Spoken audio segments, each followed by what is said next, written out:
오늘은 예수님이 바로 이렇게 겉과 속이 다른 것을 우리가 표리부동이라 그러죠. 겉모습은 멀쩡한데 속이 다르단 말이에요. 이런 종교인들의 외식하는 죄에 대해서 계속 경고의 말씀을 하고 있습니다. 그래서 먼저 겉을 깨끗이 하는 사람들의 모습을 한번 살펴보겠습니다. 바리새인과 서기관들은 앞에서 쭉 봤지만 정말 사람에게 보이는 것이 신앙의 초점이었습니다. 사람에게 안 보이는 것은 엉망진창으로 하면서 또 악하고 더럽게 하면서 겉으로 사람 보이는 데서는 완벽하리만큼 외식을 했어요. 이만큼 모든 그 사람의 신앙의 대상이 사람입니다. 하나님이 아니에요. 그래 오늘 예수님은 장과 그릇의 비유를 하죠. 장과 그릇의 겉은 깨끗이 한다고 했습니다. 이 장과 그릇은 그들 자신을 말하는 겁니다.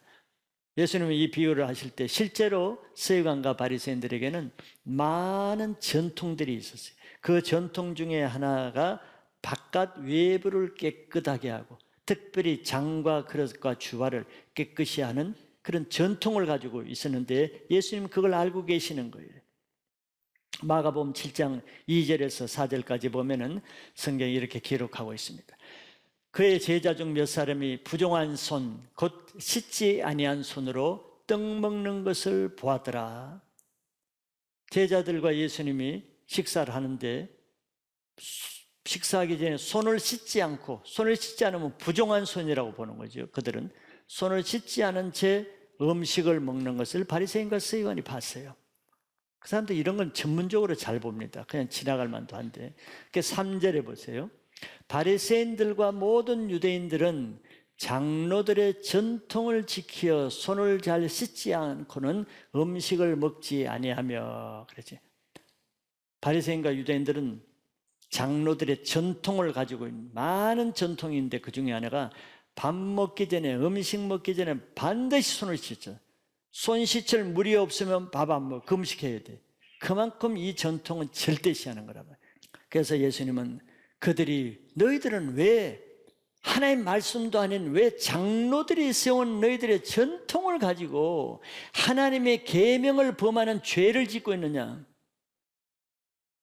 밥 먹기 전에 어디 손 씻으라는 말이 어디 신명기나 어디에 레위기나 어디에 나와 있느냐? 그런 말씀과 같은 거죠.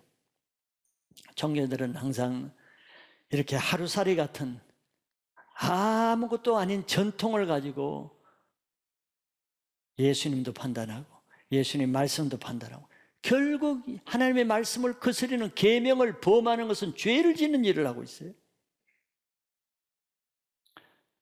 그들은 전통보다 더 중요한 하나님의 말씀을 듣지 못하기 때문에 그런 거예요. 전통에 따라서 그렇게 하는 사람들 보세요. 특징이 하나님의 말씀을 듣지 못하는 거예요. 우리는 좋을 때는 우리가 왕 같은 제사장이라고 말합니다. 그런 말 쓰기를 좋아하죠. 또 거룩한 하나님의 자녀라고 말합니다. 영생을 가진 자라고 말합니다. 또 남에게 나는 교회 무슨 장로요, 집사요, 사역자라는 말을 하기를 좋아합니다.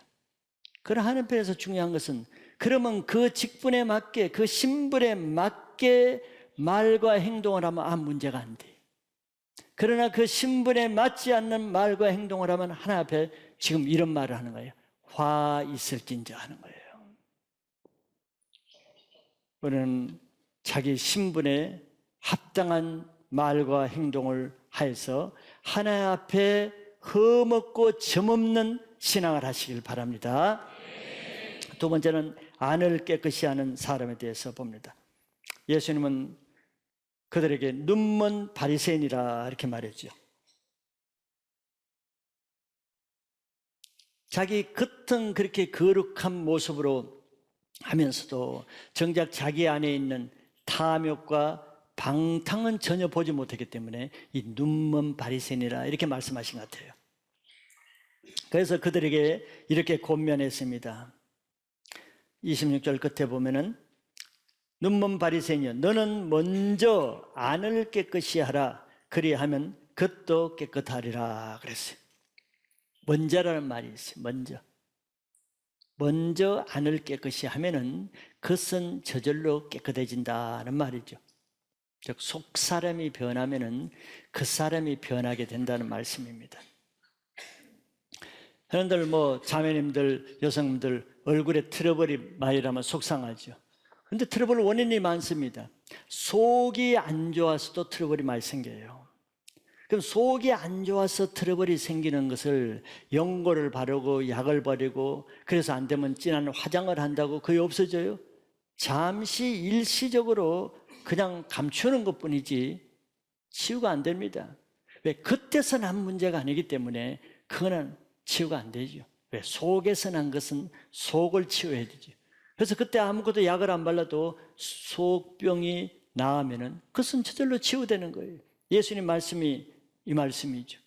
우리가 종교적인 외식으로는 아무리 20년, 30년 해도 사람 안 바뀝니다. 그건 우리들이 알죠. 안 바뀌어요. 겉모습 경건만 바뀌지. 경건만 바꾸는 속으로 점점 더 외식과 자기의가 강해서 왕교만이 된다고 이미 제가 말씀했습니다. 그건 더 큰 문제예요. 겉모습으로는 절대 속에 바뀌지 않습니다. 예수님이 그래서 먼저 순서를 바꾸라 그랬어요. 먼저 네 안을 깨끗이 하라. 그런 겉도 깨끗이 하라. 우리 속에 있는 더러운 것은 방탕과 탐욕이라고요. 예수님 말씀했습니다. 우리 영혼에 더러운 것은 행위를 한다고 해서, 선행을 한다고 해서, 봉사를 많이 한다고 해서 안 되는 거 우리가 알죠. 그런데 봉사를 많이 한다고 해서 자기 인격이 바뀝니까? 선행을 많이 한다고 자기 속사람이 바뀌어요? 그렇게 되지 않는다고 이미 그거는 바리새인에게서 이미 증명이 되는 거예요. 거룩한 일을 한다고 거룩하게 된다? 이거는 논리에 안 맞는 거예요. 바리새인들은 그때 그렇게 생각했단 말이에요. 안식일마다 말씀 전하고 전도하고 일에 2번씩 금식하고 기도하고 사람 앞에 겸손한 행동을 하고 구제를 하고 이것으로 자기 영혼이 거룩하게 될 것을 생각했어요. 그러니까 예수님은 아니라 그랬어요. 아니라. 오늘 예수님이 장과 그릇에다가 바리새인들을 비교했는데 그것은 우리 자신을 말하는 거죠. 하나님은 우리 인간을 사용하기 위해서 모든 사람을 각 특징별로 그릇으로 만들었다 그래요. 그릇. 우리 인간은 하나님이 사용하시기 위해서 만들어진 그릇이라고 이렇게 말합니다. 그래서 하나님의 집에는 여러 그릇들이 많아요. 그래서 여러 종류의 사람들이 많지요, 교회는. 그런데 하나님은 각각 다른 재능과 다른 용도로 사용한다 그랬습니다. 디모데후서 2장 20절, 21절, 20절에는 큰 집은 하나님 나라를 말하죠. 큰 집에는 금그릇과 은그릇뿐만 아니라 나무그릇과 질그릇도 있어 귀하게 쓰는 것도 있고 천하게 쓰는 것도 있나니 그랬어요. 그러니까 모든 그릇은 다 쓰임은 받아요. 그러죠? 모든 그릇은 쓰임을 받아. 쓰임 안 받을 것 같으면 만들지 않으시지, 하나님이. 근데 만들었으면 다 쓰이는 거예요. 근데 어떻게? 2가지로 쓰이죠. 하나는 귀하게 쓰는 용도로 쓰이고 하나는 천하게 쓰는 용도로 쓰인다는 거예요. 여러분들 뭐 어떤 용도로 쓰이길 바라는가 묻지 않아도 그거는 답이 나오죠. 21절에 그럼 어떤 용도로 쓰이는 기준이 뭔가를 말씀합니다. 그러면 누구든지 이런 것에서 자기를 깨끗하게 하면 귀 쓰는 그릇이 되어 거룩하고 주인의 쓰심에 합당하며 모든 선한 일에 준비함이 되리라 그랬어요. 그런데 선한 그릇으로 다 쓰임받기를 원하시죠. 그러니까 우리가 신앙을 하는 거 아니겠어요? 그걸 어떻게 하면 되는가를 답을 말씀해 주고 있는 거예요. 하나님이 귀하게 쓰이고 천하게 쓰는 그릇의 기준은 그릇의 재질이 아니라는 거예요. 재질이 아니란 말이에요. 하나님 나라는 금그릇 같은 은그릇 같은 재질이 좋은 그릇도 있는 반면에 나무그릇과 같고 질그릇 같은 재질이 별로 안 좋은 그릇도 있다고 그랬어요. 그럼 우리 상식은 금그릇은 무조건 좋은 데 쓰이고 질그릇은 무조건 천한 데 쓰이겠다. 그거 우리 생각이지. 하나님은 그게 아니라는 거죠.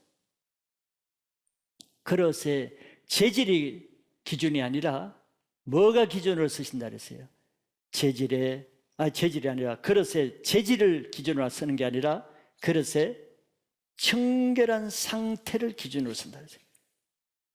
뭐 우리도 마찬가지 아니겠어요? 우리가 가정에서 식사를 하는데 반찬을 담고 국을 담고 음식을 담으려고 할 때 뭐 좋은 삐까부까한 좋은 본 차이나가 있다. 쓰려고 봤더니 더러운 오물이 있어. 그거 쓰겠어요? 안 쓰죠. 그러나 옆에 보기에는 좀 투박하고 그래도 깨끗한 그릇을 쓰기를 원해요. 그게 하나님의 마음이에요. 하나님이 그렇게 쓰신다는 거예요.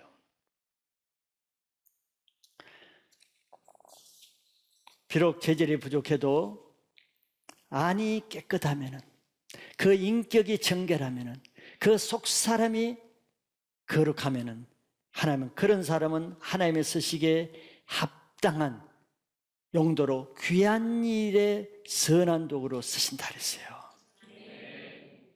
그러나 반면에 재질이 아무리 좋아도, 금그릇과 같이 좋아도 내면이 더러운 그릇은 악한 일에 천한 용도로 쓰인대요. 사람 중에는 재능도 있고 머리도 뛰어나고 또 능력도 많고 또 사회적으로도 지위도 있고 뭐 모든 것이 좋은 사람이 있죠. 부러워할 만한. 그리고 상대적으로 그에 대해서 부족한 사람이 있어요. 사람이 보기에는 누구나 다 재질이 뛰어난 사람을 쓰려고 그래요. 심지어는 교회까지도 그런 기준을 씁니다. 사회적으로 세상적으로 재질이 좋은 사람을 리더로 세우게 해서 문제를 만들고 문제를 만들죠. 왜? 하나님의 방법과 틀리는 기준으로 쓰는 거예요. 하나님의 쓰시는 기준과 다른 기준으로 쓰는 거예요. 근데 예수님은 이 땅에 오셔서 하나님 나라를 세우기 위해서 먼저 12제자를 택하려고 했습니다. 예수님 물론 기도해 보시고 세웠겠지만 뭐 여러 사람을 보셨겠죠. 제사장들도 보고 바리새인도 보고 서기관도 보고 강도도 보고 세리도 보고 창기도 보고 다 봤을 거예요. 우리 같으면 누굴 쓰시겠어요? 이미 준비된 사람을 쓰겠죠. 서기관들은 그때 예수님 오실 때 최고의 신앙교육을 받은 사람입니다. 머리도 있는 사람이에요. 조직력도 있는 사람이에요. 종교적인 지식도 뛰어나고 모든 좋은 직분을 다 가지고 있습니다. 쉽게 그들을 세울 수 있는 조건을 다 가지고 있어요. 금그릇과 은그릇 같은 재주를 가지고 있어요. 보통 사람이 왔으면 그 사람들을 먼저 쓸 거예요. 그러나 예수님이 하나님 나라의 제자를 세우려고 할 때는 그들 중에 아무도 세울 사람이 없었어요. 왜? 예수님은 외모로 보는 것이 아니라 그 중심으로 보는데 중심이 너무 더러운 거예요. 지금 말씀하신 대로 방탕과 탐욕으로 가득해. 주님은 절대 쓰지 않지요. 그래서 아무도 열자주라 쓰지 않았어요.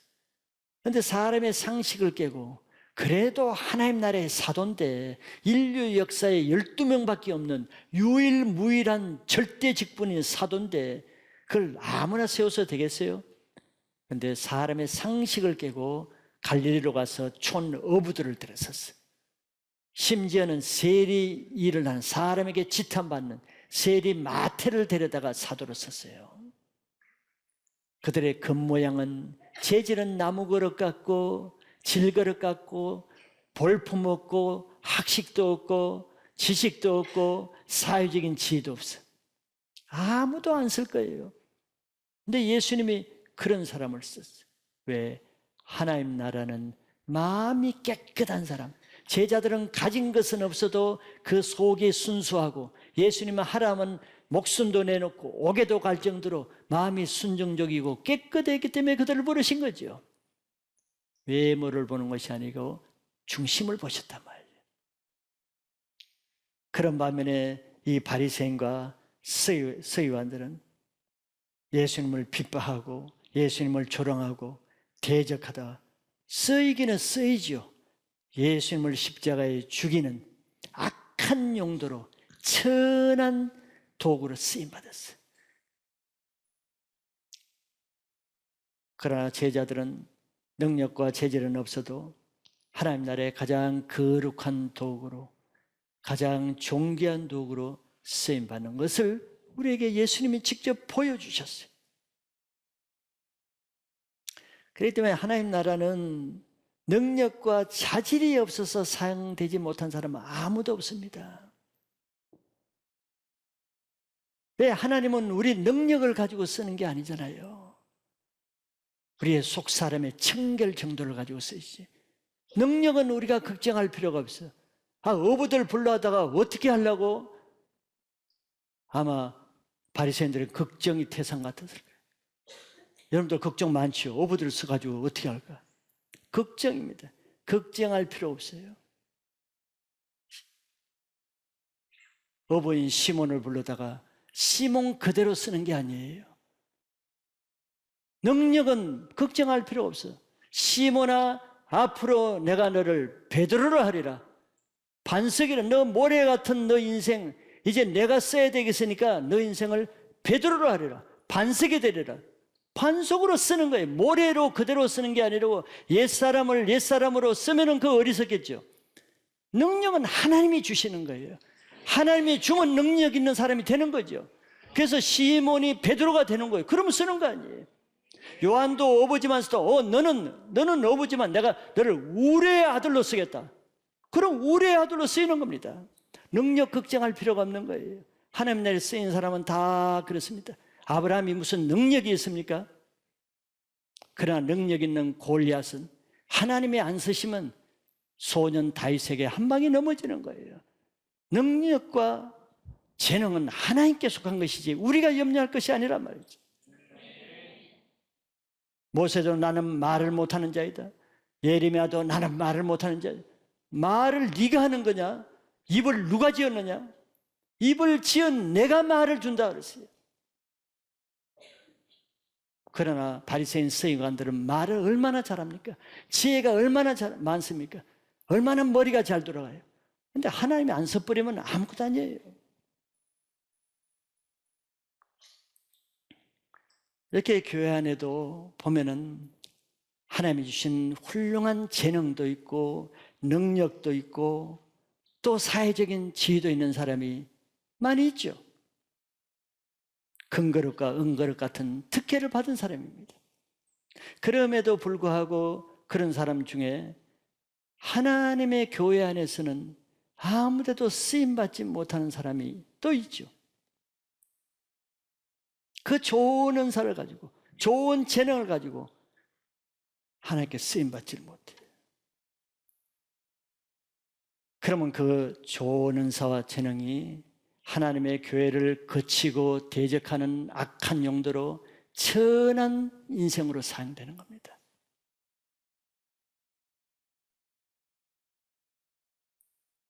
그런 사람은 하나님이 주신 좋은 은사를 겨우 세상을 위해서 자기 먹고 사는 일에만 사용되는 아주 천한 인생이 되는 거예요. 하나님이 그 좋은 은사, 좋은 머리, 좋은 재능을 겨우 밥 먹고 사는 일에 쓰다가 그냥 땅에 묻어놓다가 썩히고 죽으라고 그 준 거 아니거든. 하나님의 교회와 하나님 나라를 위해서 쓰이라고 준 건데 속이 깨끗하지 못하니 속이 교만하고 불순종하고 완고하고 다른 사람을 섬기지 못하고 주장하는 자세를 가지고 이러니 하나님이 어떻게 쓰임받겠어요? 그 속 더러운 인격 하나 때문에 그 아름답고 좋은 금그릇 은그릇 같은 은사가 다 사장돼 땅에 묻혀지는 거예요. 겨우 자기 밥 먹고 사는 데 쓰이는 거예요. 세상의 영광을 위해서. 왜? 하나님께 쓰임받지 않으면 마귀가 그것을 끌어다가 자기 일에 사용하는 거예요. 잠언서 25장 4절에 그래서 은에서 찌꺼기를 제하라. 그래야하면 장석에 쓸만한 그릇이 나올 것이요 그랬습니다. 은은 좋은 재질입니다. 은은 여러 가지 독을 감별할 수도 있고 녹도 안 쓰고 좋은 그릇이죠. 그런데 그 은광석에 은만 100% 순수하게 은만 있으면 장색이 좋은 것을 쓸 텐데 은 안에 다른 불순물이 박혀 있단 말이죠. 그러면 그 불순물 때문에, 불순물 채로 쓰면 그것이 뭐 은도구가 되겠어요? 금방 녹슬어버리고 부러지고 부패하지. 은광석이 은재질로 온전히 쓰임 받으려면 그 안에 불순물을 빼내야 돼. 근데 그 과정이 쉽지는 않지요. 용광로라는 센 물 안에 녹여야, 뜨거운 불시험을 거쳐야 그게 빠져. 저절로는 안 빠져. 자기 속에 다 녹아내려야 돼. 자기 속이 다 무너져야 돼. 그래야 그 안에서 교만도 빠져나가지고, 완고한 것도 빠져나가지고, 음란한 것도 빠져나가지고, 세상 사랑하는 것도 빠져나가고, 혈기 많은 것도 빠져나가고, 불순종도 빠져나가고. 그게 쉽게 빠져나갈 것들은 아닌 거 여러분들이 아시죠? 그 쉽게 안 빠져나갑니다. 풀무불에 단련해야 빠져나가는데, 그래서 빠져나가야 쓸 수 있다는 거예요. 장세기 누구 하나님이 빠져나가야 쓸 수 있다는 거예요. 빠져나가지 못하면은 천한 것으로, 천한 용도로, 천한 그릇으로 사용되는 거예요. 아무리 좋은 재능을 가지고 있어도 내 안에 그 한두 가지 더러운 것 때문에, 한두 가지 그 죄를, 찌꺼기를 빼내지 못해서 평생 천한 것으로 쓰임받는 인생이 없지 않아 많은 거 아니에요. 지금 바리새인들이 그 대표적인 것이죠.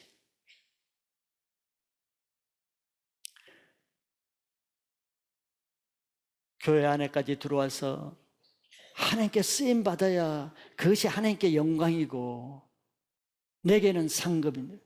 그런데 1달란트, 2달란트, 5달란트 맡은 자들이 자기가 받은 것보다 더 많이 남겨야 자기에게 상급이 되고, 똔똔, 즉 1달란트인데 1달란트 그대로 있으면 나중에 밖에 내쫓아서 슬피 이를 갈미 있는 인생이 된다 그랬죠. 받은 것보다 내가 하나님께 달란트, 재능과 은사와 기질을 받은 것보다는 내가 많이 남겨야 되는 거예요. 5달란트 받았으면은 6달란트를 남기든지 7달란트를 만들든지 10달란트를 만들든지 남겨야 남은 만큼 상급이 되는 거예요. 그 말은 적게 받은 자는 적게 구하지만 많이 받은 자는 많이 구하기 때문에 많이 받은 자는 나중에 더 많은 매를 맞게 될 가능성이 그래서 있는 거예요. 왜? 많이 받은 자는 그것을 자기 영광으로 다 써버리거든. 자기 자랑하고 자기 먹고 살고 세상에 자기 드러내는 데 다 쓰임받았기 때문에 많은 매를 맞게 되는 거예요. 왜 그런 일이 있겠습니까? 속에 더러운 찌꺼기를 빼내지 않기 때문에 사단이 데려다가 그런 일에 쓰는 거죠. 하나님은 사람은 자기 보기에 다 선하고 옳게 보인다고 잠언서에 말하죠. 자기 보기에는 다 좋아 보여요. 내가 이렇게도 하고, 내가 교회도 이렇게 하자고, 봉사도 하고, 주일도 지키고, 11조도 하고, 자기 보기에는 다 경건해 보여. 그런데 하나님은 중심을 바라봅니다. 중심을 달아보신다는 거예요. 사람이 자기 행위가 다 옳게 보여도 하나님은 그 중심을 보세요. 그렇기 때문에 우리는 하나님 앞에 쓰임받기 위해서는 그 사람으로 자기를 평가해서는 안 되고 자기 속 심령을 깨끗하게 해야 됩니다. 그것은 바로 회개를 통해서 된다는 거죠. 날마다 자기 죄를 회개하는 만큼 내 심령이 깨끗하게 됩니다. 내 심령이 깨끗하게 되는 만큼 내가 깨끗한 거룩한 그릇으로 쓰임받는 거예요. 올 한 해 남은 날 동안에 우리는 이 말씀을 통해서 우리를 깨끗하게, 만물을 깨끗하게 하는 것은 기도와 말씀으로 된다고 했으니까 기도와 말씀을 통해서 우리 자신의 안을 깨끗하게 하는 시간을 가지시길 바랍니다. 그래서 묵은 것을, 찌꺼기를 빼내고 이제 새해를 맞이해서 시작할 때는 새로운 것으로 새로운 인생을 살 수 있는 준비 기간이 되시길 바랍니다. 그러면 하나님은 내년도에 새로운 차원으로 하나님의 쓰시기에 합당한 거룩한 용도로 깨끗한 그릇으로 존귀한 일에 우리를 쓰실 줄을 믿으시길 바랍니다.